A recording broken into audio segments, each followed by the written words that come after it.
To'g'risini aytsam, sizni yaxshi ko'rib qoldim. Hali tanishganimizga bir oyam bo'lmadi, Abror aka. To'g'ri tushuning. Men chet elga ketishim kerak. Axir ishim chet elda. Uydagilar yoshing o'tib ketyapti. Uylanmasang sendan rozi bo'lmaymiz deydi. Hali uylanib, ota-onangiz oldiga meni tashlab ketmoqchimisiz? Jonim, siz axir nega tashlab ketaman? Ikkalamiz borib kelamiz. Asal oyini ham o'tkazib kelamiz. Ertaga ota-onamni jo'nataman. Uydagilarga aytib qo'ying. Mayli, xo'p. Ha, aytgancha. Sizga bitta sovg'am bor.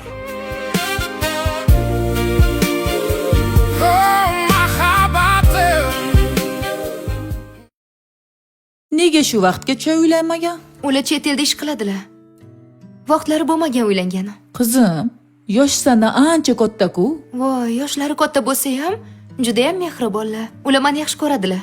Bo'pti, gaping rost bo'lsa choy qo'y. Xo'p. Yaxshi keldinglar. Rahmat. Xush kelibsizlar. Salomat bo'ling.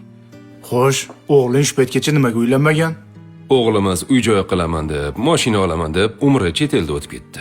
Mana bu uyni kaliti. O'g'lim sizlarga sovg'a qildi. Qulluq bo'lsin. Rahmat. Unda nonni sindiraveramizda. Bismillahirrohmanirrohim. 2 yosh Amin. baxtli bo'lsin. Qani, kiring. Vau, bo'tga nimaga keldi, Abror aka? Mana shu uyni sizga oldim. Yoqdimi?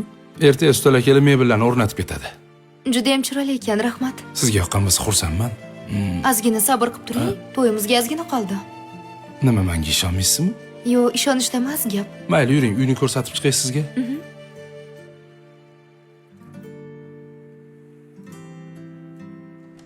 Juda ham chiroyli ekan, Abror aka.